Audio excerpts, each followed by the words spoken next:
Bene data bakundwa b'umwami Yesu Kristo, mwese abakurikira izi nyigisho tubahaye ikaze mu biganiro bya SAVEUR divine.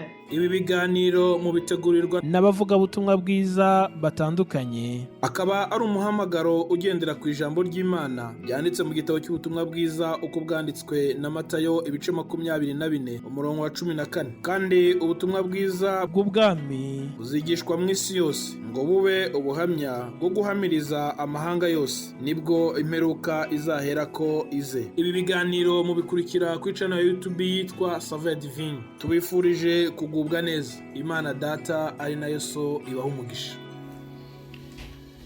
Yesu ashimwe bakundwa bene data, ndabaramukije mu izina ry'umucunguzi wacu Yesu Kristo. Ni mwene so MUTUYEMUNGU Jean-Pierre ubaramutsa, ndabifuriza umugisha w'Imana no kugubwa neza aho muri hose, ndetse ndakomeza kubifuriza Pentecote nziza, ngo mukomeze kuzuzwa umwuka wera. Imana ihabwe icyubahiro, Imana ikomeze guhembura imitima y'abera, Imana ikomeze kubatiza, Imana ikomeze kudusohoza w'isezerano ryayo kuko ari iryacu twese. Ndagira ngo dusome ijambo ry'Imana tugiye gusoma mu gitabo cy'umuhanuzi Yoweri. Igitabo cy'umuhanuzi Yoweri niho tugiye gusoma ijambo ry'Imana rituyoboye. Turisome muri ibi bice bitatu, some mu bice bitatu, duhere ku murongo wa mbere. Yoweri ibice bitatu duhereye ku murongo wa mbere. Haravuze ngo, hanyuma y'ibyo nzasuka umwuka wanjye ku bantu bose, abahungu banyu n'abakobwa banyu bazahanura, abakambwe banyu bazarota, n'abasore banyu bazerekwa, ndetse n'abagaragu banjye n'abaja banjye nzabasukira ku mwuka wanjye muri iyo minsi. Imana ishimwe. Imana ihabwe icyubahiro. Nk'uko Uwiteka bivugiye mu kanwa k'umugaragu we Yoweri, hari ibyo yari yabanje kuvuga, hanyuma aravuga ngo hanyuma y'ibyo. Hari ibyabanje ariko hari n'ibigomba gukurikiraho. Hari intege nkeya wari umazemo igihe, hari intege nke wabayemo, hari ubujiji wabayemo, ariko hanyuma y'ibyo hari ikindi Imana ishaka gukora, hari ikindi igiye gukora. Ibivugira mu kanwa k'umuhanuzi Yoweri. Ndashaka kuvuga ko mu minsi y'isezerano rya kera umwuka wera ntabwo yabanaga n'abantu iteka. Umwuka wera yazaga ku muntu bitewe n'icyo agiye gukorana nawe, akamuzaho. Bibiliya ikavuga ngo uhereye icyo gihe akajya aza kuri Sawuli, uhereye icyo gihe akajya aza n'abandi benshi barobanurwaga gukora imirimo y'Imana. Umwuka wera yajyaga bazaho bitewe n'igikorwa bagezemo. Ariko mu isezerano rishya Yesu aravuga ngo ningenda nzasaba Data, haleluya, yohereza uwo mufasha. Kandi noneho uwo mufasha si wo kubana namwe igihe gito, n'uzabana namwe iteka ryose. Haleluya, haleluya. Azabana n'abandi rero. Bibiliya yerekanye ko ari ingeri zose z'abantu. Ubwo aravuze ngo hanyuma y'ibyo nzasuka umwuka wanjye ku bantu bose.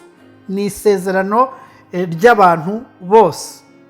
Abahungu banyu n'abakobwa banyu bazahanura, abakambwe banyu bazarota, n'abasore banyu bazerekwa, ndetse n'abagaragu banjye n'abaja banjye nzabasukira umwuka wanjye muri iyo minsi.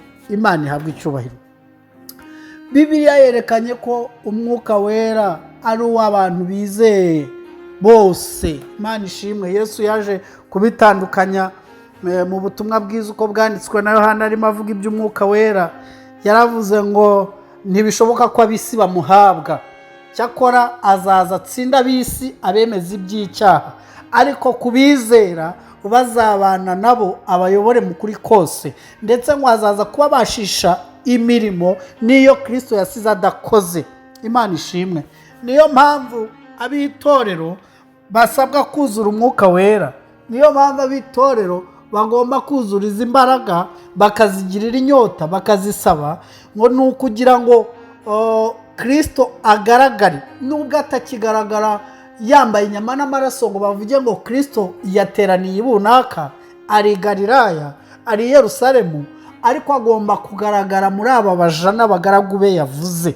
Imana ishimwe. Niyo mpamvu yavuze ngo hasigaye umwanya muto, ab'isi ntibabe bakimbona, ariko mwebweho muzambona.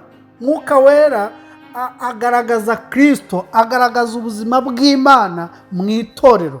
Ni nayo mpamvu iyo umwuka adahari abantu bahinduka ibyigenge, ndetse iyo abantu bakorana n'inyama n'amaraso gusa, inyama n'amaraso gusa, abantu baravuga ariko ntibakore.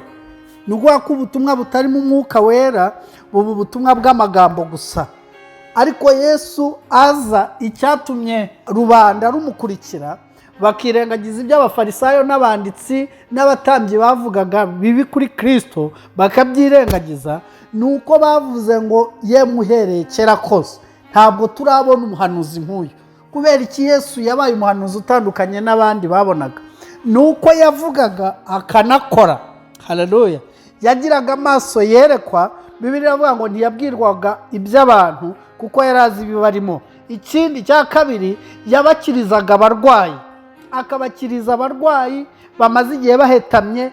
Muribuka ko yanabazuriye, yazuye akakobwa ka Yayiro, yazuye Lazaro, yakoze imirimo. Haleluya. Hamwe n'umwuka wera tugomba gukora iby'ubutwari, hamwe n'umwuka wera tugomba gukoreshwa iby'imbaraga natwe muri iki gihe cyacu. Niyo mpamvu Bibiliya iyo ivuga iby'impano, nk'uko Pawulo yabyandikiye ab'Ikorinto, ivuga ko uwo mwuka wera ari ugaba impano nk'uko ashaka.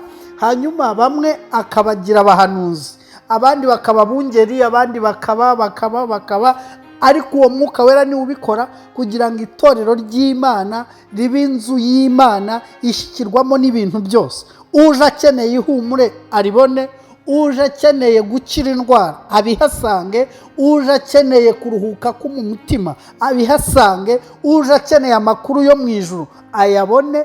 Nta kindi kibikora uretse umwuka wera. Dukeneye umwuka wera kugira ngo itorero rye kuba akazuyazi. Akazuyazi Bibiliya irakanga.